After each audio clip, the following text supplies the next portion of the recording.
네, 어제에 이어서 반기문 전 사무총장에 관한 보도 오늘도 이어가도록 하겠습니다. 오늘은 좀 특별한 인터뷰입니다. UN 출입 외신 기자 매튜 러셀 씨 전화로 연결해 보겠습니다. 안녕하세요. Hello. 코피 아난 전 총장 시절부터 UN을 전문 취재한 걸로 알고 있는데요. 간단하게 본인 소개를 좀 해주십시오. Okay, great. Yes, I'm a journalist. 안녕하세요. 저는 뉴미디어 기자입니다. 인터시티프레스.com이라는 웹사이트를 10년 넘게 운영하고 있는데요. UN이나 미국 연방준비제도, 뉴욕시청 등에 대한 취재를 주로 해왔습니다. 그중에서도 특히 UN 안전보장이사회와 UN의 운영 방식에 대해 주로 다뤄왔는데요.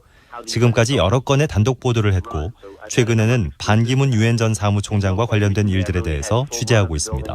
이것 때문에 UN과 큰 싸움에 휘말리기도 했습니다. 그 이야기는 나중에 더 하도록 하고요. 제가 이곳 뉴욕에서 본 것들을 토대로 반기문에 대한 취재도 계속해 나갈 예정입니다. 그 UN을 전문으로 취재하는 독립언론인으로 소개를 하셨는데 제가 알기로는 2016년에 UN 상주 출입 기자증도 그리고 책상도 뺏긴 걸로 알고 있어요. 이게 혹시 반기문 전 사무총장에 대해서 비판적인 기사를 많이 쓴 게 그렇게 쫓겨나는데 영향을 줬다고 생각하십니까? 아주 밀접한 관련이 있다고 생각합니다. 사실 반 전 총장에 대한 비판이라는 단어 대신에 여러 문이라고 하는 것이 더 적절할 것 같은데요. 예를 들면 반기문 전 총장은 UN 사무총장직을 맡고 있는 동안 본인의 사위인 시타르트 채터즈를 UN 산하기관 이라크 책임자와 덴마크 코펜하겐 UN 프로젝트 지원처 지역 책임자 등 여러 차례 고위직에 임명했습니다. 그래서 제가 이 인사 발령에 대해서 UN 측에 문의했었는데요. 그때마다 굉장히 부정적인 답변을 받았습니다. 2015년 10월이었는데요. 그때 UN과 관련된 부패 혐의가 처음으로 제기됐습니다. 마카오에 있는 응락생이라는 기업가와 존 애쉬 전 UN 총회 의장이 연루된 사건이었는데요. 저는 이 혐의와 관련해서 10월에 반 전 총장과 이 사건의 관계에 대해 의문을 제기하기 시작했습니다. 그런데 그 뒤에 무슨 일이 일어났는가 하면 UN의 브리핑실에서 다른 회의를 취재하고 있던 중에 갑자기 회의장에서 나가달라는 말을 들었습니다. 저는 갑자기 왜 제가 미팅 자리에서 나가야 하는지 몰랐는데요. 결국 한 경비원이 오고 나서야 저는 회의장을 떠났습니다. 이 일이 있고 난 뒤 2주 뒤에 저는 10년도 넘게 취재해온 UN에서 2시간 후에 떠나라는 통보를 받게 됩니다. 8명의 경비원들이 저를 에스컬레이터 밑으로 떠밀고 길거리로 내몬 뒤에 제 노트북을 길거리에 던지고는 제 기자 출입증을 빼앗아갔습니다. 2016년 4월에는 제 책상을 길거리에 내다 버렸는데요. 저에게는 그 책상이 단순한 책상이 아니었습니다. 다른 동료 기자들과 함께 쓰는 사무실 공간이었고 그 책상에는 반기문의 조카 데니스 반에 관한 문서를 비롯해 제가 10년 넘게 해온 취재와 관련된 파일들이 있었습니다. 저는 UN이 저에게 이렇게 한 이유가 제가 UN에 대해 질문을 던진 것에 대한 보복 행위라고 강하게 믿고 있습니다. 이와 관련해서 뉴욕타임스 등에도 여러 언론 보도가 있었습니다. 지금은 제가 다시 UN에 돌아갔지만 예전처럼 UN 총회에 대한 취재를 혼자서는 할 수가 없게 됐고 제 옆에는 항상 경호원이 따라붙습니다. 전체주의 정권에서나 있을 법한 일이고 정말 납득하기 힘든 일입니다. 그리고 이제 몇 년 전부터 반기문 전 사무총장의 동생이죠. 반기상 씨 그리고 그 아들 반주현 씨가 입사를 해서 베트남 건물 매각을 진행한 콜리어스 인터내셔널 이 회사는 유엔과 아무 상관이 없나요? 저는 이 기소가 있기 아주 오래전부터 반주현에 대해 의구심이 있었습니다. 데니스 반이 콜리어스 인터내셔널이라는 회사에서 근무하고 있었기 때문인데요. 콜리어스 인터내셔널은 말하자면 UN 빌딩의 임대주라고 할 수 있습니다. UN으로부터 임대료를 받는 회사죠. 저는 그래서 데니스 반이 콜리어스 인터내셔널에서 일하는 것이 가능한지에 대해서 UN에 문의하곤 했습니다. 반주현 씨가 베트남에 있는 빌딩을 매각하려고 시도한 것 이전에 반기문 전 총장이 자신의 친척이 UN의 임대주라고 할 수 있는 회사에서 일하게 했다는 것 자체에 문제가 있다고 생각합니다. 저는 이것이 전혀 납득이 되지 않았습니다. UN 고위직 인사의 친인척이 UN 연관단체에서 이익을 내는 것에 대해서 규정이 있어야 한다고 저는 주장했습니다. 저는 이미 2015년 5월에 반기문의 대변인인 스테판 두자릭 씨에게 반기문의 조카에 대해서 물어봤습니다. 사실 그뿐만 아니라 반주현 씨는 이 기소건 외에도 문서를 조작한 것 때문에 벌금을 낸 것으로 알고 있습니다.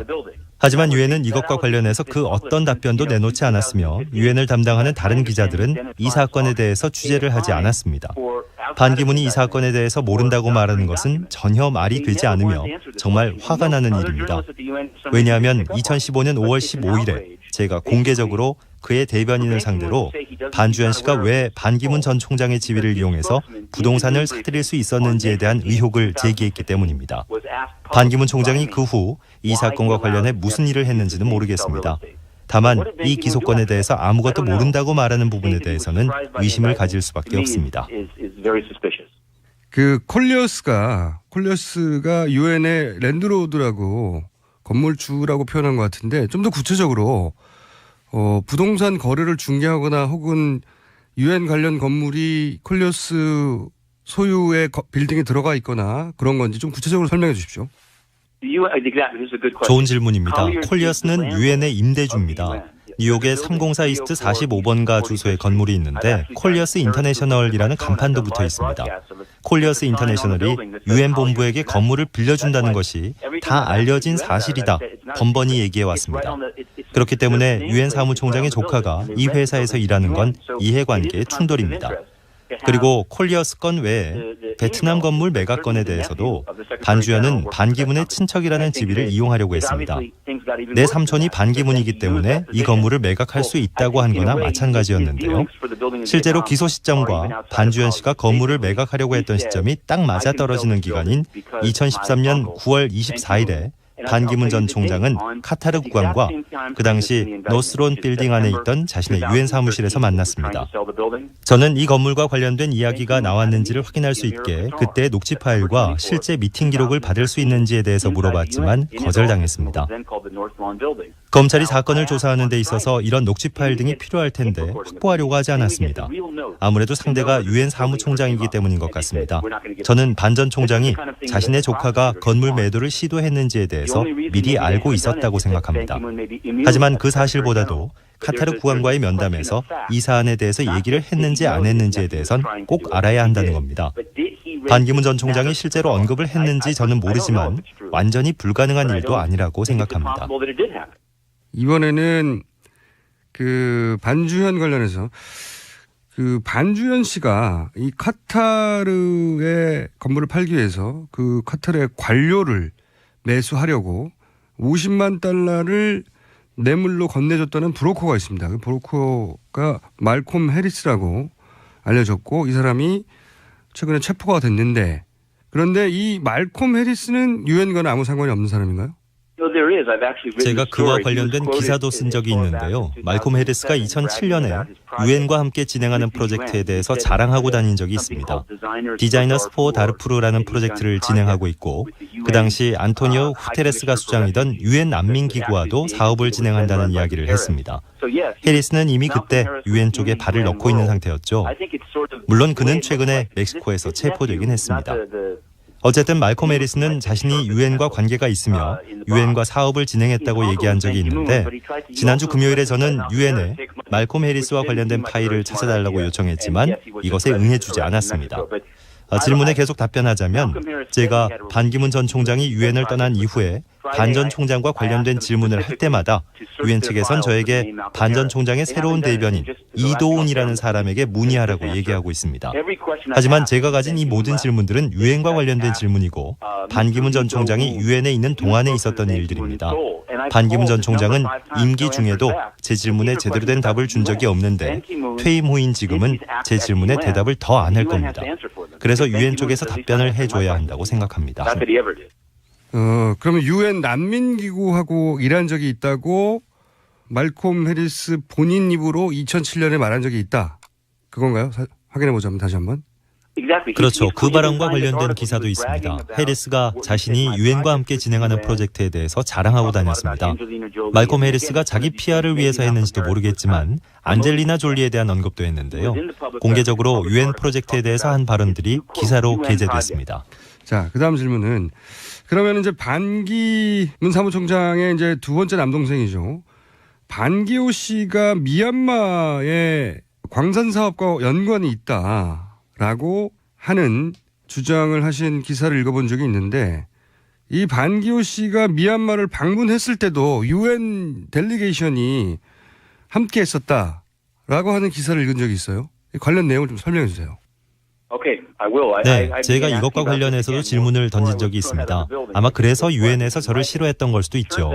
알고 보니 반기호 씨가 미얀마에 두 개의 다른 회사를 가지고 있었는데 하나는 KD 파워라는 회사였고 다른 하나는 보성 파워텍이라는 회사였습니다.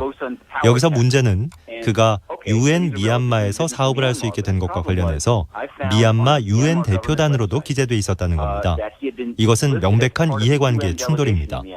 유엔 사무총장의 남동생이 유엔 대표단에 속해 있다는데 미얀마 정부 측에선 과거의 군부와 현재 난민 등의 문제로 인해 유엔으로부터 오랫동안 비판을 받아온 상황에서 당연히 수주를 허락해 주지 않겠습니까? 하지만 유엔은 이 부분에 대해서 그 어떤 해명도 하지 않았습니다. 제가 이것과 관련해서 유엔 브리핑룸에 질문을 했던 날 유엔의 한국 대표부에서 반기호와 관련해 제가 가지고 있는 모든 정보를 요구하는 연락을 받았습니다. 그들이야말로 제 질문에 대답을 해줄 수 있지 않을까 해서 제 질문들을 보냈습니다. 며칠 후에 웹사이트 중 일부가 사라졌습니다. 다행히도 제가 웹사이트에 캡처본을 보관하고 있었지만 유엔의 한국 대표부가 반기문과 관련된 사건들을 덮는 데 도움을 주려는 것처럼 보였습니다. 형인 반기문이 유엔 사무총장인 상황에서 반기호가 미얀마 유엔 대표부의 한 명으로서 그 나라에서 사업을 한다는 건 명백히 이해관계 충돌입니다. 제가 수차례 이 부분에 대해서 질문했지만 유엔과 대변인 측은 제대로 된 답변을 하지 않았습니다. 제가 만약 잘못된 기사를 작성한 거라면 미얀마 유엔 대표단에 누가 있었는지에 대해서 말해달라고 했지만 거절당했습니다. 그 당시 반기문 아래 유엔의 미얀마 대표부에 있었으며 전 유엔 인도대사였던 BJ 남비아와 이야기하게 해달라고 했지만 그것도 안 된다고 했습니다. 다른 웹사이트도 아니고 미얀마 산업부의 웹사이트에 반기호가 유엔 대표단 멤버라고 했던 것이기 때문에 저는 제 기사 내용이 맞다고 말할 수밖에 없고 또 의구심이 들 수밖에 없었던 겁니다. 또 저는 반기문의 동생이 미얀마에서 사업을 벌인 것 외에도 교전지대인 중국의 씨안 지역에서 광산업 사업을 하고 있다는 것에 대해서도 굉장히 놀랄 수밖에 없었습니다.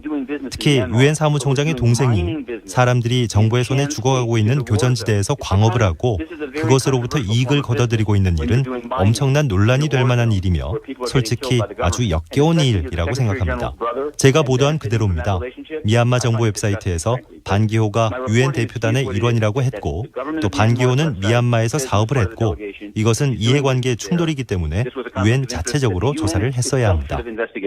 그러니까 여기서 핵심은 반기문 사무총장의 두 번째 동생 반기호 씨가 미얀마에서 사업을 했는데 그 사업을 위해서 미얀마를 방문했을 때 유엔의 델리게이션의 일원으로 미얀마를 방문했다고 미얀마 정부 홈페이지에 게재되어 있었다. 그런데 그 사실을 가지고 유엔에 질문을 했더니 며칠 후에 그 홈페이지가 삭제됐다. 이런 얘기죠.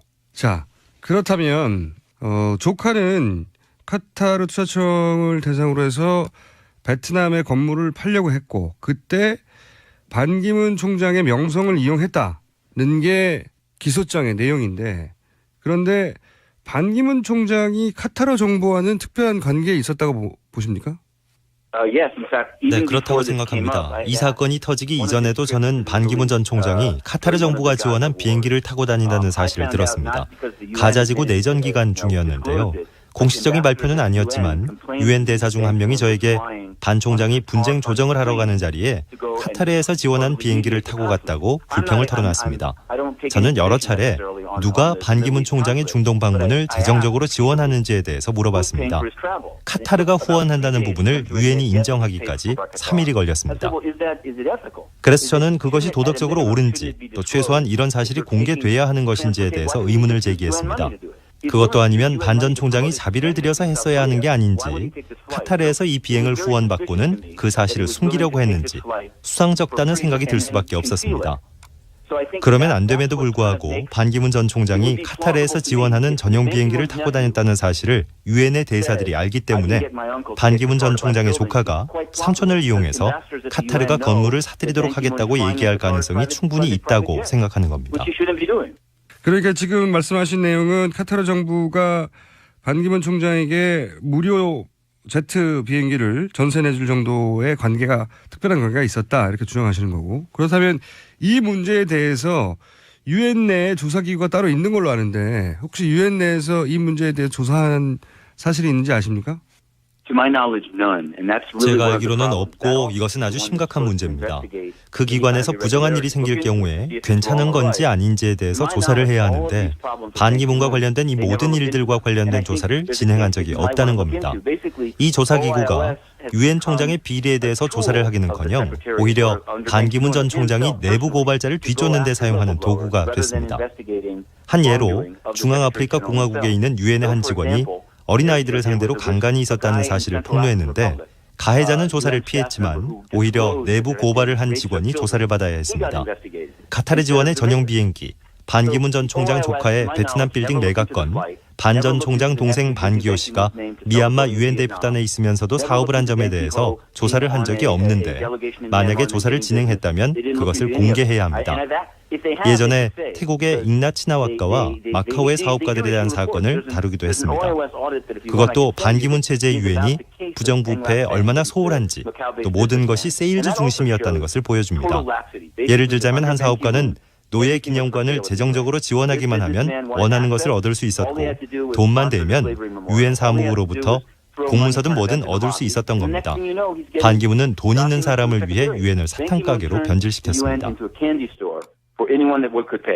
반기문 가족에 대한 의혹에 대해서는 잘 들었고요. 반기문 전 총장이 그런데 한국에서 아마도 대선에 출마할 걸로 지금 예상이 되는데 혹시 이 반기문 총장의 출마에 대해서 유엔에 와 있는 각국 외교관들이 어떻게 생각하는지 공식적으로는 이런 외교관들이 이제 평가를 안 하니까 이런 사안에 대해서는 혹시 사석에서나 백그라운드에서 들어본 이야기가 있는지 궁금합니다.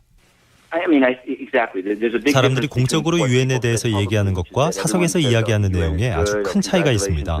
물론 공개적으로는 유엔은 좋은 곳이며 반기문 전 총장에게 축하한다고 말을 하지만 적어도 제가 이야기를 나눠본 외교관들의 경우에는 유엔이 지난 10년 동안 크게 훼손됐다고 말합니다.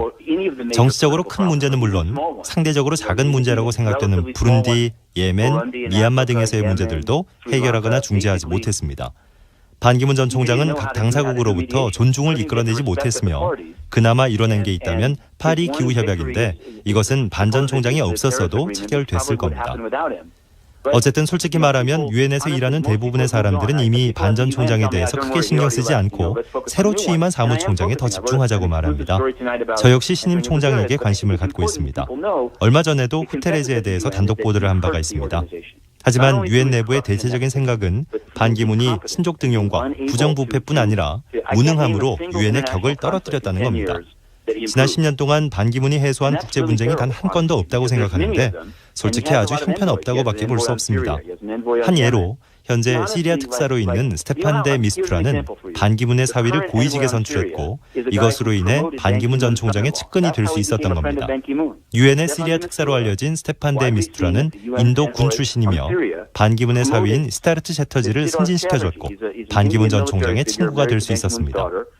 반기문 전 총장이나 그의 가족을 위해서 뭔가를 한 모든 사람들은 무능하더라도 유엔에서 대스타가 될 수 있습니다.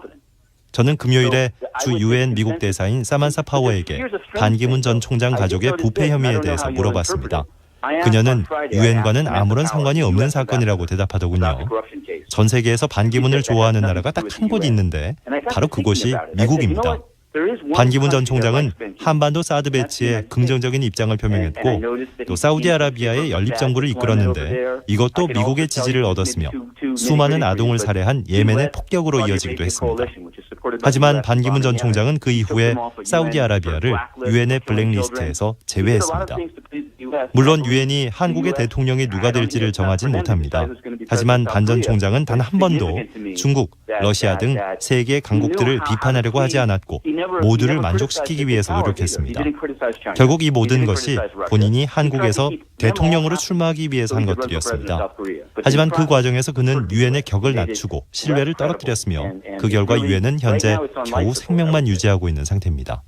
알겠습니다. 오늘 말씀 잘 들었고요. 새로운 취재 결과 반기문 씨 가족에 관련한 지금 기소돼서 이제 사건이 진행 중이니까 새로운 결과가 나오면 다시 연락해서 통하도록 하죠. 오늘 말씀 감사하고요. 그리고 한국 방송은 꼭 저희랑만